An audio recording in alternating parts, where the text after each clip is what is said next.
In the heart of Strangetown lies a place shrouded in mystery, 88 Road to Nowhere. Once a secretive government facility, now an eerie abandoned shell turned into a shopping centre. But why here? Why abandoned? And what secrets does it hold? Hello everyone, and welcome to The Sims Lore. Today we're uncovering the untold stories of this peculiar community lot.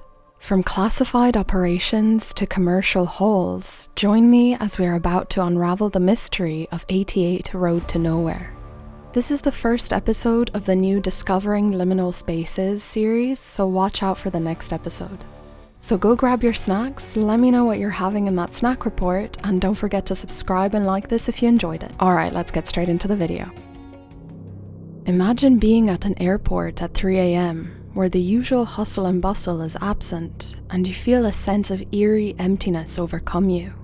Or say you're in an old, empty school corridor during the summer break at night.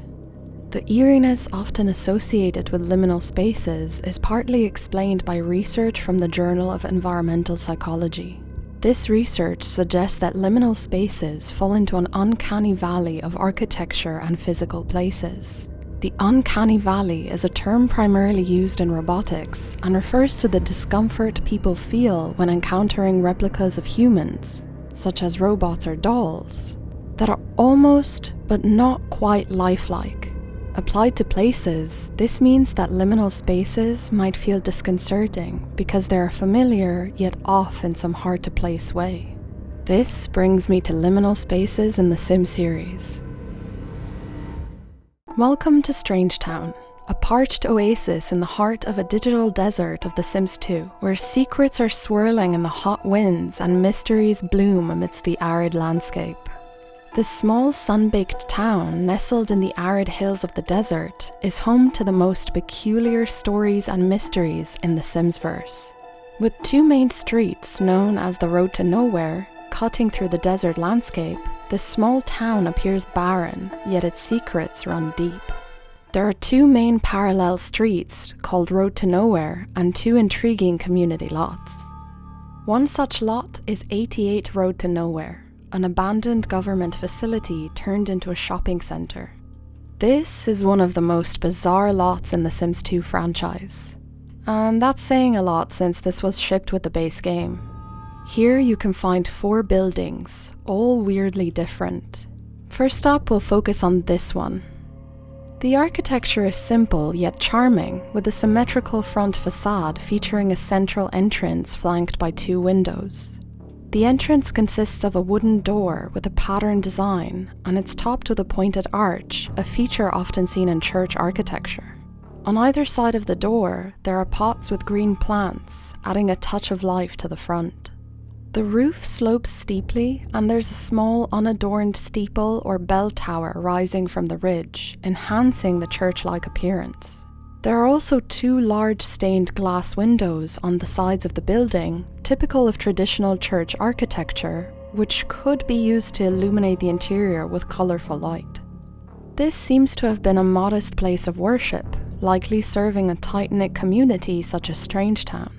However, today, this place is actually just a game shop where they sell PC, console, and handheld games, as well as magazines. To the right of the chapel, there's another single-story structure building with a fairly large rectangular footprint, suggesting it could accommodate a sizable interior.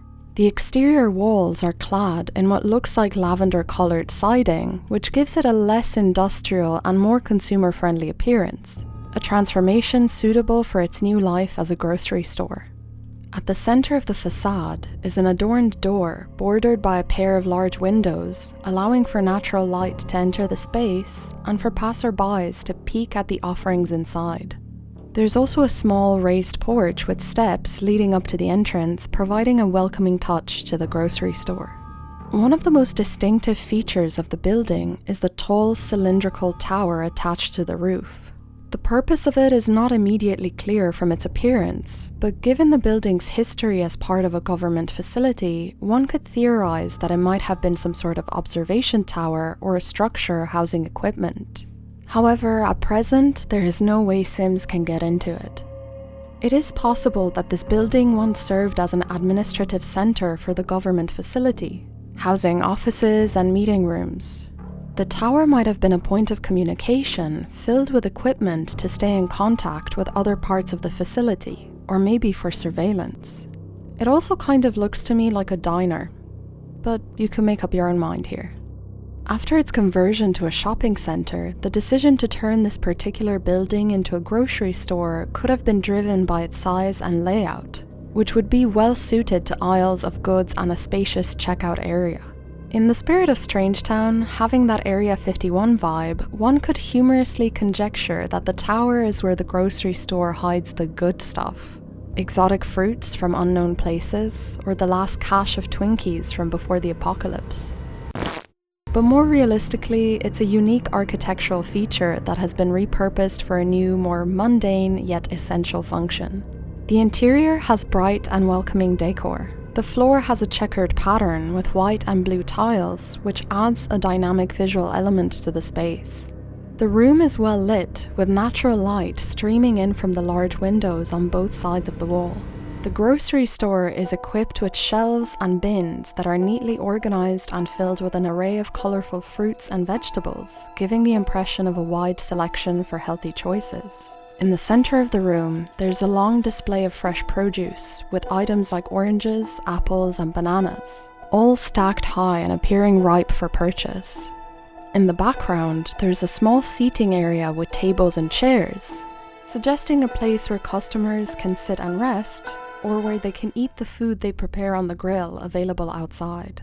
Adjacent to the grocery store is a very interesting looking building with a modern design and a series of angular sloping roofs, suggesting a more contemporary touch to its architecture.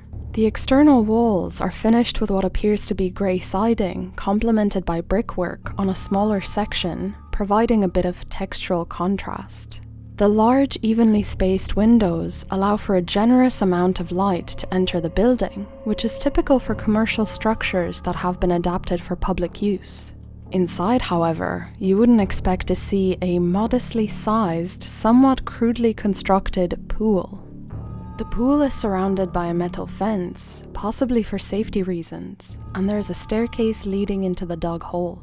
The enclosure is not aesthetically pleasing and seems to have a makeshift or temporary quality to it. The surrounding area is quite bare, with a concrete floor and minimal decoration, which might imply a utilitarian purpose rather than recreational. Attached to this modern building is the red brick section, which turns out they're just bathrooms that can be accessed from both inside the pool and outside. The building has speakers which play the pop radio station, and the pool itself appears to have been abandoned, but it is accessible and usable. Well, by like one sim at a time. The history of the building being part of a government facility in a desert area, and its transformation into a shopping centre adds a layer of intrigue, and I have a few theories. The pool's original purpose could have been a water storage tank or part of a cooling system for the government facility, given its depth and rudimentary construction. It might have been essential for regulating temperatures of sensitive equipment or as part of a testing facility for underwater devices.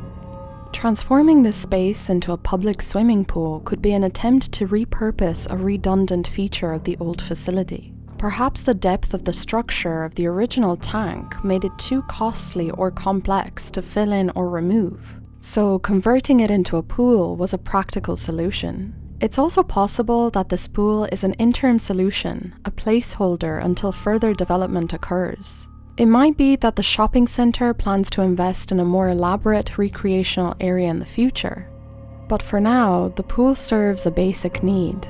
Interestingly, however, is the only other community lot, 94 Road to Nowhere, is a community centre pool. Here, Sims have plenty of bathrooms, an office room with a desk and chair, an unusable cash register right at the front that simulates having an attendant for the entrance, and lots of lounge chairs by the pool for Sims to sunbathe on. So maybe they created it as a placeholder before the pool community centre was built. Or they just used it to run tests on Sims. To the left of the chapel, there is another small building. It is a modern 2-story structure with a flat roof and a symmetrical facade, featuring a central entrance flanked by large windows. The light grey brickwork gives it a sturdy and utilitarian appearance, which would be in keeping with its past as a government facility. The entrance has a small set of stairs leading up to double doors, which are shaded by a modest overhang supported by black wrought iron railings. This austere design is softened by the presence of small bushes planted near the entrance, offering a hint of greenery in the desert setting. Inside, the space has been transformed into a clothing retail area. There are racks of clothes neatly arranged for display and sale, with a variety of colours and styles. The room has an industrial aesthetic, with visible ductwork on the ceiling and a simple patterned floor. The metal staircase in the background hints at additional space upstairs, potentially for more merchandise or storage. However, when you do go upstairs, you can see it contains what seems to be an office space, but abandoned or in the process of being repurposed. The desks and chairs are sparse and utilitarian, and the room is lit by natural light from the large windows. But the absence of office equipment and personal effects gives this space an eerie feeling, also suggesting that it's no longer in use for its original intent. Theories are that the building could have housed administrative offices for the government facility. The sturdy construction and practical design suggest it was built for function over form, typical of government buildings. The idea that this might have also been some sort of storing facility / office space makes more sense as well, as there seems to be a simulated loading dock at the back of the building. Even weirder, however, there appears to be a trash can on the roof of this building. This is unusual and unexpected placement for a community trash can, which are typically found at ground level for ease of access. Also, considering there's no way up to the roof, many theorize that it might have been placed there by the game developers to resemble a roof vent or another benign structure when viewed from a distance, such as neighborhood view. However, I have a few theories of my own. I think the trash can could have been intentionally placed there by scientist Sims to resemble a roof vent as a form of camouflage, a tactic that was used when the building was part of a secretive government operation to mislead satellites or aerial reconnaissance. Or it was some sort of interception device, but more on that in a minute. Because the weirdest part of it all is this.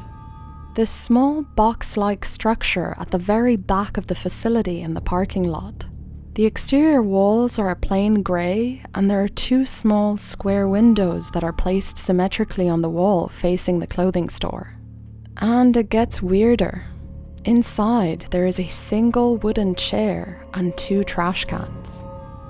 This is highly unusual, and it definitely raises several questions about the intended use of the space. So what exactly is going on here? We have not 1, but 2 luxury trash receptacles. I mean, why settle for a single bin where you can double the fun? The latest trend in Strangetown chic, duo bin decor. Now, these aren't just any bins. They're twin monuments of the excesses of consumerism right next to a government facility turned shopping centre. One bin is for yesterday's top secret documents, and the other is for today's half-price sale flyers. Order now and be in the chance to get a 3rd extra bin for half the price. Trash not included. And of course, let's not overlook the solitary chair strategically placed for the discerning shopper who, after a serious shopping spree, needs a moment to sit back and marvel at their contribution to the local economy. It's the throne for the king or queen of commerce, if you will. No, but seriously, all jokes aside, of course it wouldn't be a Sims lore video without some theories, so let's get into them.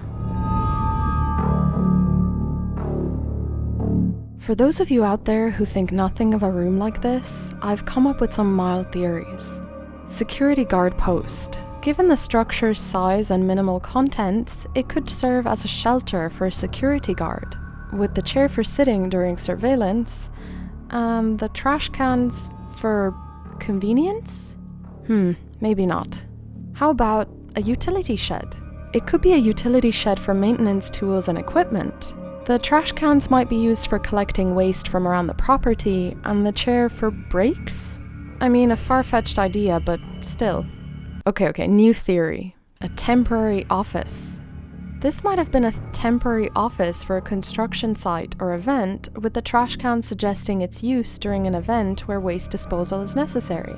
Okay, but seriously, now let's get into the theories that might actually make some sense. Considering the trash cans are probably a way to communicate with aliens, this was probably an interrogation room where they question them.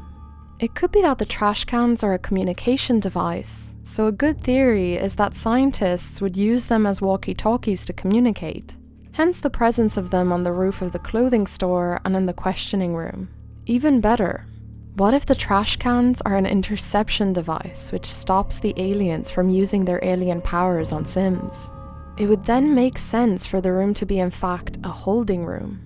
Not only that, think of the crashed UFO by the Beaker's house. I bet you anything the surviving crew members of the crashed UFO were brought into that room for questioning. What do you guys think? What were the trash cans used for? Do you think they did alien testing in this abandoned science facility? Or is it just all a big joke between developers? Alright guys, there you have it, all about the mystery of 88 Road to Nowhere in Strangetown's abandoned facility. I would like to thank my SoulSoul channel members, Jiggly, Krissy Pyne and Bels. Thank you so much for your support. I would also like to thank my patrons Negative Dana, Nathan Lim, Artsy Flashback, Kichajan the Arcane Archer, Amy Hassel, ML, Adele Isted, Midori and Jolina. Thank you all so much for supporting my channel. That's it for today's video. Thank you all so much for watching. Please like the video if you enjoyed it and let me know your theories in the comments below. Follow me on Twitter and Instagram for more lore and updates. I'll see you in my next video. Bye!